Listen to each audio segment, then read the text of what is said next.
Israel ವಿರುದ್ಧ ಪಾಕ್ ಯುದ್ಧ ಸಿದ್ಧತೆ, ಉಗ್ರ ದೇಶ ಮಿಸೈಲ್ಗೆ ಅಮೆರಿಕ ಕಕ್ಕಾಬಿಕ್ಕಿ. ಏನಿದು ಹಳೆ ಪ್ರೇಮಿಗಳ ಹೊಸ ಕಿತ್ತಾಟ? ನಮಸ್ಕಾರ ಸ್ನೇಹಿತರೆ. ಇಸ್ರೇಲ್ ಮತ್ತು ಇಸ್ಲಾಮಿಕ್ ರಾಷ್ಟ್ರಗಳ ಸಂಘರ್ಷದಲ್ಲಿ ಈಗ ಹೊಸ ಅಧ್ಯಾಯ ಶುರುವಾಗೋ ಲಕ್ಷಣ ಕಾಣಿಸ್ತಾ ಇದೆ.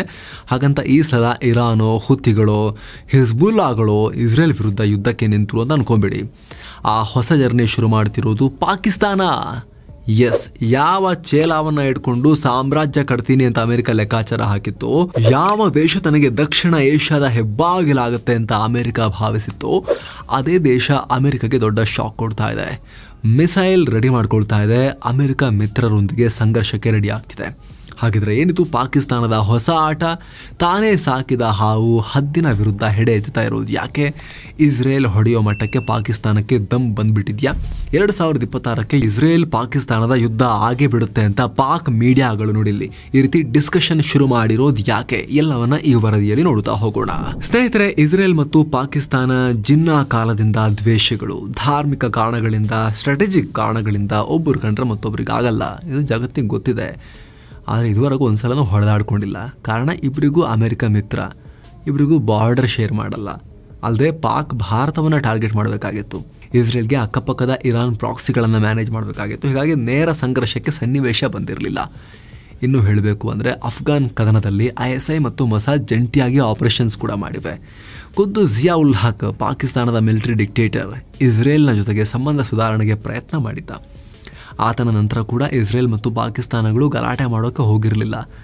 ಗಾಜಾ ಜನರನ್ನ ರಕ್ಷಿಸಿ ಅಂತ ಶಹಬಾಸ್ ಒಂದು ಸ್ಟೇಟ್ಮೆಂಟ್ ಬಿಸಾಕಿದ್ದನ್ನ ಬಿಟ್ರೆ ಅವರು ಹೆಚ್ಚು ತಲೆ ಕೆಡಿಸ್ಕೊಂಡಿರಲಿಲ್ಲ. ಆದರೆ ಪಾಕ್ ಇಸ್ರೇಲ್ ಸಂಬಂಧಕ್ಕೆ ಸಂಘರ್ಷದ ಟ್ವಿಸ್ಟ್ ಸಿಗ್ತಾ ಇದೆ. ಆ ಟ್ವಿಸ್ಟ್ ಕೊಡ್ತಿರೋದು ಪಾಕಿಸ್ತಾನದ ಮಿಸೈಲ್ ಪ್ರೋಗ್ರಾಮ್. ಸುತ್ತು ಜಗತ್ತು ಎಪಿಸೋಡ್ಗಳಲ್ಲಿ ನಿಮಗೆ ರೀಸೆಂಟ್ ಆಗಿ ಪಾಕಿಸ್ತಾನದ ಮಿಸೈಲ್ ಪ್ರೋಗ್ರಾಮ್ನಲ್ಲಿ ಆಗಿರೋ ರೋಚಕ ಬೆಳವಣಿಗೆ ಬಗ್ಗೆ ಮಾಹಿತಿ ಕೊಟ್ಟಿದ್ವಿ. ಪಾಕಿಸ್ತಾನ ಖಂಡಾಂತರ ಕ್ಷಿಪಣಿ ತಯಾರಿಸುವ ಪ್ರಯತ್ನದಲ್ಲಿದೆ, ಅದಕ್ಕೆ ಅಮೆರಿಕ ನಿರ್ಬಂಧಗಳನ್ನು ವಿಧಿಸಿದೆ ಅಂತ. ಖುದ್ದು ಅಮೆರಿಕ ಸರ್ಕಾರದ್ದು ನಮ್ಮನ್ನು ಟಾರ್ಗೆಟ್ ಮಾಡೋಕೆ ಪಾಕಿಸ್ತಾನ ಮಾಡ್ತಿರೋ ಪ್ರಯತ್ನ, ಅಷ್ಟೆಲ್ಲ ಸಂಬಂಧ ಚೆನ್ನಾಗಿ ಇಟ್ಕೊಂಡಿದ್ದೀವಿ, ಹಂಗಿದ್ರೂ ಕೂಡ ನಮ್ಮನ್ನ ಯಾಕೆ ಟಾರ್ಗೆಟ್ ಮಾಡ್ತಾ ಇದ್ದೀರಾ, ನಮಗೆ ಅರ್ಥ ಆಗ್ತಿಲ್ಲ ಅಂತ ಅಮೆರಿಕ ಹೇಳಿತ್ತು. ಜೊತೆಗೆ ಇದು ಹೀಗೆ ಮುಂದುವರೆದ್ರೆ ನಾವು ಕೂಡ ಸುಮ್ಮನಿರಲ್ಲ ಅಂತ ವಾರ್ನಿಂಗ್ ಕೊಟ್ಟು ನಿರ್ಬಂಧಗಳನ್ನು ಹಾಕಿದ್ರು. ಇದಕ್ಕೆ ಪಾಕಿಸ್ತಾನ ಕೂಡ ರಿಯಾಕ್ಟ್ ಮಾಡಿತ್ತು. ಇಲ್ಲ ಅಂಥದ್ದೇನಿಲ್ಲ, ನಮ್ಮ ತಂಟೆ ನೀವು ಬರಬೇಡಿ, ಅಷ್ಟೇ ಬಂದರೆ ಸಂಬಂಧ ಹಾಳಾಗುತ್ತೆ, ಹಸ್ತಕ್ಷೇಪ ಮಾಡಬೇಡಿ ಅಂತ ಮರು ಬೆದರಿಕೆ ಹಾಕಿತ್ತು. ಈ ವಿಚಾರ ಜಾಗತಿಕ ಸ್ಟ್ರಾಟಜಿಕ್ ವಲಯದಲ್ಲಿ, ಜಿಯೋ ಪಾಲಿಟಿಕಲ್ ವಲಯದಲ್ಲಿ ಕೋಲಾಹಲಕ್ಕೆ ಕಾರಣ ಆಗಿತ್ತು. ಹೊಸ ಒಂದು ರಾಷ್ಟ್ರದ ಹೆಸರು ಈಕ್ವೇಷನ್ಗೆ ಬಂದಿತ್ತು, ಇಸ್ರೇಲ್. ಇಸ್ರೇಲನ್ನು ಟಾರ್ಗೆಟ್ ಮಾಡಿ ಪಾಕ್ ಈ ಮಿಸೈಲ್ ಪ್ರೋಗ್ರಾಮ್ ಮಾಡ್ತಿದೆ ಅಂತ ಈಗ ಜೋರಾಗಿ ಚರ್ಚೆ ಆಗ್ತಿದೆ. ಇದೇ ಕಾರಣಕ್ಕೆ ಅಮೆರಿಕ ಕೂಡ ಈಗ ರೊಚ್ಚಿಗೆ ಹೇಳ್ತಾ ಇದೆ. ಇಲ್ಲಿ ಅಮೆರಿಕ ರೊಚ್ಚಿಗೆ ಹೇಳೋಕೆ ಏನು ಕಾರಣ, ಅವ್ರ ಮುಂದೆ ಏನು ಮಾಡ್ಬೋದು, ಅದ್ರ ಬಗ್ಗೆ ನೋಡೋಕ್ಕೂ ಮೊದಲು ಪಾಕಿಸ್ತಾನ ನಿಜವಾಗ್ಲೂ ಏನ್ ಮಾಡ್ತಿದೆ ಅಂತ ಕ್ವಿಕ್ ಆಗಿ ತಿಳ್ಕೊಂಡ್ಬಿಡೋಣ. ಏನು ಸ್ನೇಹಿತರೆ, ಈ ವರದಿಯಲ್ಲಿ ಮುಂದುವರಿಯೋಕ್ಕಿಂತ ಮುಂಚೆ ಸೆವೆನ್ ಸ್ಯಾಂಡ್ಸ್ ಟೂರಿಸಂ ಕಂಪನಿ ಈಗ ಭಾರತೀಯರ ಪಾಲಿನ ಪ್ರೀತಿ ಪಾತ್ರ ಅಂಡಮಾನ್ಗೆ ಟ್ರಿಪ್ ಆಯೋಜನೆ ಮಾಡಿದೆ. 41,500 ರೂಪಾಯಿಗೆ 4 ರಾತ್ರಿ 5 ದಿನಗಳ ಟ್ರಿಪ್ ಇದು. ಈ ಪ್ಯಾಕೇಜ್ ನಲ್ಲಿ ಎಲ್ಲ ಪ್ರವಾಸಿ ತಾಣಗಳ ಭೇಟಿ ಇರುತ್ತೆ. Cellular jail, light and sound show, Havelock island tour, private ferry ticket, ಇದೆಲ್ಲದರ ಚಾರ್ಜಸ್ ಇನ್ಕ್ಲೂಡ್ ಆಗಿದೆ. ಹಾಗೆ ಫ್ಲೈಟ್ ಟಿಕೆಟ್ಸ್, 3 ಸ್ಟಾರ್ ಹೋಟೆಲ್ನಲ್ಲಿ stay, all meals, AC transport ವ್ಯವಸ್ಥೆ, 24/7 ಟೂರ್ ಮ್ಯಾನೇಜರ್ ಸೌಲಭ್ಯ ಎಲ್ಲವೂ ಇನ್ಕ್ಲೂಡ್ ಆಗಿದೆ ಈ ಪ್ರೈಸ್ ನಲ್ಲಿ. ಹೊರಡೋ ದಿನ 18 ಫೆಬ್ರವರಿ 2025. ಕೆಲವೇ ಸೀಟುಗಳು ಲಭ್ಯ. ಆಸಕ್ತರು ಈ ನಂಬರ್ಗೆ ಕಾಲ್ ಮಾಡಿ ನಿಮ್ಮ ಸೀಟನ್ನ ಕೂಡ ಬುಕ್ ಮಾಡ್ಕೊಳ್ಳಿ. ಈಗ ವರದಿಯಲ್ಲಿ ಮುಂದುವರಿಯೋಣ.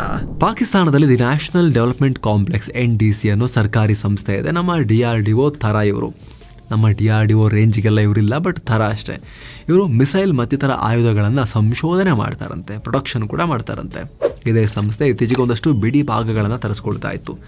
ಬೆಲಾರೂಸ್ನಿಂದ, ಚೀನಾದಿಂದ, ಸಾಕಷ್ಟು ಕಡೆಗಳಿಂದ ಹೆಚ್ಚಿನ ಪ್ರಮಾಣದ ದಾಸ್ತನ್ನು ತರಿಸ್ಕೊಳ್ತಾ ಇದ್ದಾರೆ. ಯಾಕೆ ಅಂತ ಚೆಕ್ ಮಾಡಿ ನೋಡಿದ್ರೆ ಲಾಂಗ್ ರೇಂಜ್ ಬ್ಯಾಲಿಸ್ಟಿಕ್ ಮಿಸೈಲ್ಗೆ ಬೇಕಾದ ಬಿಡಿ ಭಾಗಗಳು ಅನ್ನೋದು ಅಮೆರಿಕದಕ್ಕೆ ಕಣ್ಕುಕ್ಕಿತ್ತು.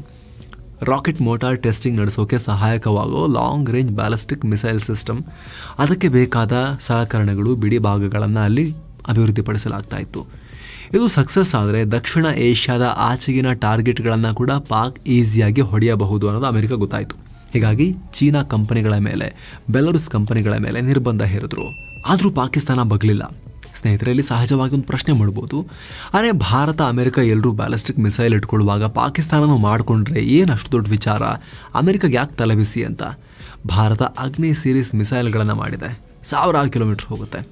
ಆಗ ಸುಮ್ಮನಿದ್ದು. ಈಗ ದಿಢೀರಂತ ಪಾಕಿಸ್ತಾನದ ಮೇಲೆ ಅಮೆರಿಕ ಈ ರೀತಿ ಯಾಕೆ ರೊಚ್ಚಿಗೆದ್ದಿದೆ ಅನ್ನೋ ಪ್ರಶ್ನೆ ನಿಮಗೆ ಮೂಡ್ಬೋದು. ಅದಕ್ಕೆ ಉತ್ತರ missile technology control regime MTCR. ಇದು ಅಮೆರಿಕ ನೇತೃತ್ವದಲ್ಲಿ G7 ರಾಷ್ಟ್ರಗಳು ಮಾಡಿಕೊಂಡಿರೋ ಒಂದು ವ್ಯವಸ್ಥೆ. ಭಾರತ 2016ರಲ್ಲಿ ಸೇರಿದೆ.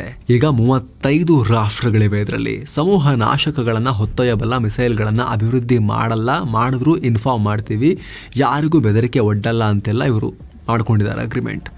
ಇದನ್ನು ಲೀಗಲ್ ಕೂಟ ಅಲ್ಲ, ಒಂದು ಅಂಡರ್ಸ್ಟ್ಯಾಂಡಿಂಗ್. ಬಟ್ ಇದಕ್ಕೆ ಪಾಕಿಸ್ತಾನ ಸೇರಿಲ್ಲ. ಅದಕ್ಕೆ ಒಂದಷ್ಟು ಕಾರಣಗಳನ್ನು ಕೊಡ್ತಾರೆ ಅವರು. ಪಾಕಿಸ್ತಾನ ಎಷ್ಟೇ ಶಕ್ತಿಶಾಲಿ ಆದರೂ, ಅಣ್ವಸ್ತ್ರ ಕಂಡು ಹಿಡಿದ್ರೂ ಕೂಡ ಅವರು ಮಿಸೈಲ್ ಪವರ್ನಲ್ಲಿ ಹಿಂದೆ ಬಿದ್ದಿರೋದು. ಉತ್ತರ ಕೊರಿಯಾ ಸೇರಿದ ಹಾಗೆ ಇನ್ನಿತರ ರಾಷ್ಟ್ರಗಳಿಂದ ಅದನ್ನು ಪಡೆಯೋ ಪ್ರಯತ್ನ ಮಾಡ್ತಾನೆ ಇದ್ದಾರೆ. ಆದರೆ ಭಾರತವನ್ನು ಮೀರಿ ಜಾಗತಿಕ ಮಿಸೈಲ್ ಪವರ್ ಆಗೋಕ್ಕೆ ಸಾಧ್ಯ ಆಗಿಲ್ಲ. ಸದ್ಯ ಪಾಕಿಸ್ತಾನ ಬಳಿ ಇರೋದು ಶಹೀನ್ 3 ಅನ್ನೋ ಮಿಸೈಲ್ 2705 ಕಿಲೋಮೀಟರ್ ದೂರ ಹೋಗುತ್ತೆ. ಇದು ಭಾರತದ ಯಾವುದೇ ಭಾಗವನ್ನು ಟಾರ್ಗೆಟ್ ಮಾಡುತ್ತೆ ಅಂತ ಪಾಕ್ ರಕ್ಷಣಾ ತಜ್ಞರು ಹೇಳ್ತಾರೆ. ಇಸ್ರೇಲ್ ತಲುಪೋ ಬಗ್ಗೆ ಅನುಮಾನ ಇದೆ. ಇಸ್ರೇಲ್ ಹತ್ರಕ್ಕೆ ಹೋಗುತ್ತೆ, ಜೋರ್ಡನ್ ತನಕ ಹೋಗ್ಬಿಡುತ್ತೆ, ಇಸ್ರೇಲ್ ಬಾರ್ಡರ್ ಕ್ರಾಸ್ ಮಾಡಲ್ಲ ಅಂತ ಹೇಳಲಾಗುತ್ತೆ. ಹೀಗಾಗಿ ಬರೀ ಅಣ್ವಸ್ತ್ರ ಇಟ್ಕೊಂಡ್ರೆ ಏನು ಪ್ರಯೋಜನ, ಇಸ್ರೇಲ್ನ ಟಚ್ ಮಾಡೋಕ್ಕಾಗಿಲ್ಲ ಅಂದರೆ ಏನು ಪ್ರಯೋಜನ? ಹಾಗಾಗಿ ಖಂಡಾಂತರ ಕ್ಷಿಪಣಿ ಮಾಡ್ತೀವಿ ಅಂತ ಪಾಕಿಸ್ತಾನ ಹೊರಟಿದೆ. ನಾವು ಬಿಡಲ್ಲ ಅಂತ ಅಮೆರಿಕ ಕೂತಿದೆ. ತಮ್ಮ ವಿರುದ್ಧ ಏನಾದರೂ ಕ್ಷಿಪಣಿ ಮಾಡ್ತಿದ್ದಾರೆ ಅಂತ ಗೊತ್ತಾದರೆ ಇಸ್ರೇಲ್ ಕೂಡ ಪಾಕಿಸ್ತಾನದ ಒಳಗಡೆ ನುಗ್ಗಬಾರದ ಜಾಗದಿಂದ ನುಗ್ಗಿ ಹೊರಬರಬಾರದ ಜಾಗದಿಂದ ಹೊರಗೆ ಬರುತ್ತೆ. ಅದಂತೂ ಗ್ಯಾರಂಟಿ. ಅವ್ರು ಈ ಹಿಂದೆ ಪಾಕಿಸ್ತಾನ ಅಣ್ವಸ್ತ್ರ ತಯಾರಿಸೋಕೆ ಬಿಡಲ್ಲ ಅಂತ ರೊಚ್ಚಿಗೆದ್ದು ಆಪರೇಷನ್ ಮಾಡಕ್ಕೆ ಹೊರಟಿದ್ರು. ಈಗ ನಮ್ಮನ್ನು ಟಾರ್ಗೆಟ್ ಮಾಡಕ್ಕೆ ಹೊರಟಿದ್ದಾರೆ ಅಂತ ಗೊತ್ತಾದರೆ ಇಸ್ರೇಲ್ ಈಗ ಆಡಬಾರದ ಆಟಗಳನ್ನೆಲ್ಲ ಪಾಕಿಸ್ತಾನದ ಒಳಗಡೆ ಆಡೋದು ಗ್ಯಾರಂಟಿ. ಜೊತೆಗೆ ಅಮೆರಿಕ ಕೂಡ ರೊಚ್ಚಿಗೆದ್ದಿದೆ. ಅಮೆರಿಕ ರೊಚ್ಚಿಗೆಳೋಕೆ ಏನು ಕಾರಣ? ಅಮೆರಿಕ ಪಾಕ್ ನಮ್ಮನ್ನು ಹೊಡೆಯೋಕೆ ಪ್ರಯತ್ನ ಮಾಡ್ತಿದೆ ಅಂತ ಹೇಳಿದ್ರು ಕೂಡ ಯಾರೂ ನಮ್ಮ ಪರಿಸ್ಥಿತಿಯಲ್ಲಿಲ್ಲ. ಅಮೆರಿಕ ತನಕ ಹೋಗೋದು ಎಲ್ಲಿದೆ, ಅಷ್ಟೆಲ್ಲ ಮಾಡ್ಕೊಳ್ತಿದ್ದಾರೆ ಅನ್ನೋ ಪ್ರಶ್ನೆ ಮೂಡುತ್ತೆ. ಯಾಕಂದರೆ ಅಮೆರಿಕನ ಹೊಡೆದು ಪಾಕಿಸ್ತಾನಕ್ಕೆ ಆಗಬೇಕಾಗಿರೋದು ಏನೂ ಇಲ್ಲ. ಅಮೆರಿಕನ ಮುಟ್ಟೋಕೆ ಹೋದರೆ ಪಾಕಿಸ್ತಾನ ಫುಲ್ ಪುಡಿ ಪುಡಿ ಆಗೋದು ಗ್ಯಾರಂಟಿ ಅನ್ನೋದು ಪಾಕಿಸ್ತಾನಕ್ಕೂ ಚೆನ್ನಾಗಿ ಗೊತ್ತು. ಹಾಗಿದ್ದು ಕೂಡ ಅಮೆರಿಕಕ್ಕೆ ಹೊಡೆಯಕ್ಕೆ ಕ್ಷಿಪಣಿ ಮಾಡ್ತೀವಿ ಅಂತ ಹೇಳೋ ಧೈರ್ಯ ಚೀನಾನೇ ಮಾಡೋದಿಲ್ಲ ಅಮೆರಿಕಕ್ಕೆ ಹೊಡೆಯಕ್ಕಿದು ಅಂತ ಹೇಳಿ. ಅವ್ರು ರೆಡಿ ಮಾಡಿ ಇಟ್ಕೊಂಡಿದ್ದಾರೆ. ಬಟ್ ಅಮೆರಿಕನ್ ಹೊಡೆಯೋಕ್ಕೆ ಅಂತ ಅವ್ರು ಹೇಳೋ ಧೈರ್ಯ ಮಾಡೋದಿಲ್ಲ. ಅಂತರಲ್ಲಿ ಪಾಕಿಸ್ತಾನಕ್ಕೆ ಅಂತ ದೊಡ್ಡ ಉಸಾಬರಿ ಎಲ್ಲಿಂದ ಬರೋಕ್ಕೆ ಸಾಧ್ಯ? ಅವ್ರಿಗೆ ಏನಿದ್ರು ಕೂಡ ಈ ಭಾಗದಲ್ಲಿ ಪ್ರಭಾವ ಬೆಳೆಸ್ಕೋಬೇಕು, ಇಸ್ಲಾಮಿಕ್ ರಾಷ್ಟ್ರಗಳ ಲೀಡರ್ ಆಗಬೇಕು. ಅದಕ್ಕೆ ಇಸ್ರೇಲ್ ಟಾರ್ಗೆಟ್. ಜೇಬಲ್ಲಿ ಅಣ್ವಸ್ತ್ರ ಇದ್ರು ಇರಾನ್ನ ಹೊಡಿತೀವಿ ಅನ್ನೋ ಧೈರ್ಯ ಇಲ್ಲ ಅವರಿಗೆ. ಪಾಕ್ ಮಿಸೈಲ್ಗಳಿಗೆ ಆ ತಾಕತ್ತಿಲ್ಲ. ವಿಮಾನಗಳಲ್ಲಿ ತಗೊಂಡು ಹೋಗಿ ಹಾಕಬೇಕಾಗತ್ತೆ ಹಂಗೆ ಹಾಕೋದಂದ್ರು ಕೂಡ. ಆದರೆ ವಿಮಾನ ಮೇಲೆ ಬಂದು ಹಾಕೋ ತನಕ ಇಸ್ರೇಲ್ ಸುಮ್ಮನೆ ಕೂತಿರುತ್ತಾ? ಇಲ್ಲ. ಹೀಗಾಗಿ ಮನೇಲಿ ಕುತ್ಕೊಂಡೇ ಇಸ್ರೇಲಿಗೆ ಹೊಡಿಬೇಕು ಅಂದ್ರೆ ಮನೆಯಿಂದ ದೂರ ಹಾರಿ ಹೋಗಿ ಇಸ್ರೇಲ್ ಮೇಲೆ ಹಾಕುವಂತ ಕ್ಷಿಪಣಿಗಳು ಬೇಕು, ಮಿಸೈಲ್ಸ್ ಬೇಕು. ಹೀಗಾಗಿ ಪಾಕಿಸ್ತಾನ ಇಸ್ರೇಲ್ ಗುರಿಯಾಗಿಸಿ ಮಿಸೈಲ್ ತಯಾರಿಸ್ತಿದೆ ಅನ್ನೋ ಚರ್ಚೆ. ಆದರೆ ಇಸ್ರೇಲ್ ಗುರಿಯಾಗಿಸಿ ಪಾಕ್ ಮಿಸೈಲ್ ತಯಾರಿಸ್ಕೊಂಡ್ರೆ ಅದು ತನ್ನ ಹಿತಾಸಕ್ತಿಗೆ ವಿರುದ್ಧ ಧಕ್ಕೆ ಆಗುತ್ತೆ ಅನ್ನೋದು ಅಮೆರಿಕದ ಆತಂಕ. ಹೇಳಿ ಕೇಳಿ ಪಾಕ್ ಕೈಲಿ ಅಣ್ವಸ್ತ್ರ ಇದೆ, ಅದರ ಸಂಖ್ಯೆ ಕೂಡ ಹೆಚ್ಚಾಗ್ತಿದೆ. ಪಾಕಿಸ್ತಾನ NPT ನಾನ್ ಪ್ರಾಲಿಫೆರೇಷನ್ ಟ್ರೀಟಿ ಅಣ್ವಸ್ತ್ರ ಪ್ರಸರಣ ತಡೆ ಒಪ್ಪಂದಕ್ಕೂ ಸೈನ್ ಹಾಕಿಲ್ಲ. ಪರಿಸ್ಥಿತಿ ಹೀಗಿರುವಾಗ ಘಾತಕ ಕ್ಷಿಪಣಿಗಳು ಇಸ್ರೇಲ್ ಅನ್ನೋ ಅಮೆರಿಕದ ಕಣ್ಣಿಗೆ ಗುರಿಯಿಟ್ಟು ಪಾಕಿಸ್ತಾನ ನಿಲ್ಲಿಸಿದ್ರೆ ಅಮೆರಿಕ ಹೆಂಗ್ ಸುಮ್ಮನಿರುತ್ತೆ? ಈಗೇನೋ ಪಾಕಿಸ್ತಾನ ಒಂದು ಹಂತಕ್ಕೆ ಕೇಳುತ್ತೆ, ನಾಳೆ ಹೇಳಿದ್ ಕೇಳ್ತಾರ? ಸಿರಿಯಾ ಮಾದರಿಯಲ್ಲಿ ಅರಾಜಕತೆ ಉಂಟಾಗಿ ಅಮೆರಿಕ ವಿರೋಧಿ ಲೀಡರ್ ಬಂದರೆ ಪಾಕಿಸ್ತಾನದಲ್ಲಿ ಯಹೂದಿ ರಾಷ್ಟ್ರಕ್ಕೆ ಮಿಸೈಲ್ ಹಾರಿಸಿ ಅಂತ ಹೇಳಿ ಆದೇಶ ಕೊಟ್ಬಿಟ್ರೆ ಏನಾಗುತ್ತೆ? ಇಲ್ಲಿ ದಾಳಿನೇ ಮಾಡಬೇಕು ಅಂತಿಲ್ಲ. ಪಾಕಿಸ್ತಾನಕ್ಕೆ ಇಂಥ ಒಂದು ಶಕ್ತಿ ಬಂತು ಅಂದರೆ ದೊಡ್ಡ ಪವರ್ ಇಂಬ್ಯಾಲೆನ್ಸ್ ಉಂಟಾಗುತ್ತೆ ಇಡೀ ರೀಜನ್ನಲ್ಲಿ. ಇಸ್ರೇಲ್ಗೆ ಸರಿಸಮನಾದ ಶಕ್ತಿ ಪಾಕಿಸ್ತಾನಕ್ಕೆ ಸಿಕ್ಕಿಬಿಡುತ್ತೆ. ಆಗ ಪಾಕಿಸ್ತಾನ ಕೂಡ ದೊಡ್ಡ ಆಟ ಆಡೋಕೆ ಶುರು ಮಾಡುತ್ತೆ, ಕ್ಷಿಪಣಿಗಳನ್ನ ಇಟ್ಕೊಂಡು ಎಲ್ಲ ರೀತಿಯಲ್ಲೂ ಕೂಡ ಅಂತಾರಾಷ್ಟ್ರೀಯ ಸಂಬಂಧಗಳಲ್ಲಿ. ಪಾಕಿಸ್ತಾನದ ಮಾಧ್ಯಮಗಳಲ್ಲಂತೂ 2026ಕ್ಕೆ ಪಾಕ್ ಇಸ್ರೇಲ್ ಯುದ್ಧ ಅಂತ ಹೇಳಿ ಡಿಬೇಟೇ ಶುರುವಾಗಿ ಹೋಗಿದೆ. ಸೊ ಇಸ್ರೇಲ್ಗೆ ಪಾಕ್ ಆಂತರಿಕವಾಗಿ ಬಾಹ್ಯವಾಗಿ ಎದುರಾಳಿ ಆಗೋ ಲೆಕ್ಕಾಚಾರದಲ್ಲಿದೆ. ಹೀಗಾಗಿ ಅಮೆರಿಕ ತಲೆ ಕೆಡಿಸ್ಕೊಂಡಿದೆ. ಹಾಗಂತ ಪೂರ್ಣವಾಗಿ ಪಾಕಿಸ್ತಾನದ ವಿರುದ್ಧ ಅಮೆರಿಕ ನಿಂತುಕೊಳ್ಳೋಕ್ಕೂ ಆಗಲ್ಲ. ಪಾಕ್ ಚೀನಾ ತೆಕ್ಕೆಗೆ ಜಾರಿ ಆಗಿದೆ ಪೂರ್ತಿ. ಆಮೇಲೆ ಈ ಉತ್ತರ ಕೊರಿಯಾ ತರ ಆಗಿಬಿಟ್ರೆ ಕಷ್ಟ. ಪಾಕಿಸ್ತಾನ ಅನ್ನೋ ಆತಂಕ ಅಮೆರಿಕಗೂ ಇದೆ. ಜೊತೆಗೆ ಒಂದು ನೆಕ್ಸಸ್ ಕ್ರಿಯೇಟ್ ಆಗ್ತಿದೆ. ಇರಾನ್, ರಷ್ಯಾ, ಚೀನಾ, ಉತ್ತರ ಕೊರಿಯಾ, ಅದರಲ್ಲಿ ಪಾಕಿಸ್ತಾನ ಕೂಡ ಸೇರ್ಕೊಂಡಿದೆ.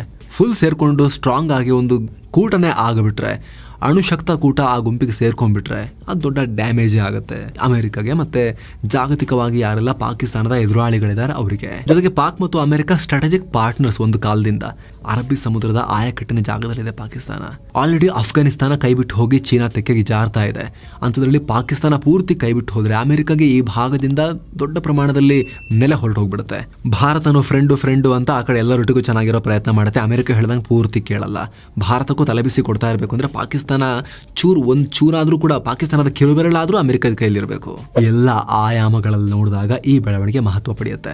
ಸದ್ಯ ಪಾಕಿಸ್ತಾನದ ಮಿಸೈಲ್ ಪ್ರೋಗ್ರಾಮ್ ತುಂಬಾ ಮುಂದುವರಿತಾ ಇದೆ. ಅಮೆರಿಕದ ಸ್ಯಾಂಕ್ಷನ್ ಯಾವುದೇ ಪರಿಣಾಮ ಬೀರಲ್ಲ ಅಂತ ಪಾಕಿಸ್ತಾನದ ಡಿಫೆನ್ಸ್ ಅನಲಿಸ್ಟ್ಗಳು ಹೇಳ್ಕೊಳ್ಳೋಕೆ ಶುರು ಮಾಡಿದ್ದಾರೆ. ಆದರೆ ಇದು ಮುಂದೆ ಅಮೆರಿಕ ಪಾಕ್ ಸಂಬಂಧ ಹೇಗಿರುತ್ತೆ ಅನ್ನೋದ್ರ ಬಗ್ಗೆ ಕುತೂಹಲಕ್ಕೆ ಕಾರಣ ಆಗ್ತಿದೆ. ಇಸ್ರೇಲ್ ಹೌದಾ ನಮ್ಮ ವಿರುದ್ಧ ಕ್ಷಿಪಣಿ ರೆಡಿ ಮಾಡ್ತಿದ್ದೀರಾ ಅಂತ ಪಾಕಿಸ್ತಾನದ ಒಳನುಗ್ಗಿ ಏನೇನು ಆಟ ಆಡುತ್ತೆ ಇಸ್ರೇಲ್ ಮತ್ತು ಅದರ ಮೊಸಾದ್ ಅನ್ನೋದು ಕೂಡ ಕುತೂಹಲ ಕಾರಣ ಆಗಿದೆ. ಮುಸುಕುದಾರಿಗಳ ಸಂಖ್ಯೆ ಜಾಸ್ತಿ ಆದರೂ ಆಶ್ಚರ್ಯ ಇಲ್ಲ. Thank you so much. ಮತ್ತೆ ಭೇಟಿ ಆಗ್ತಿರೋಣ. ನಮಸ್ತೆ.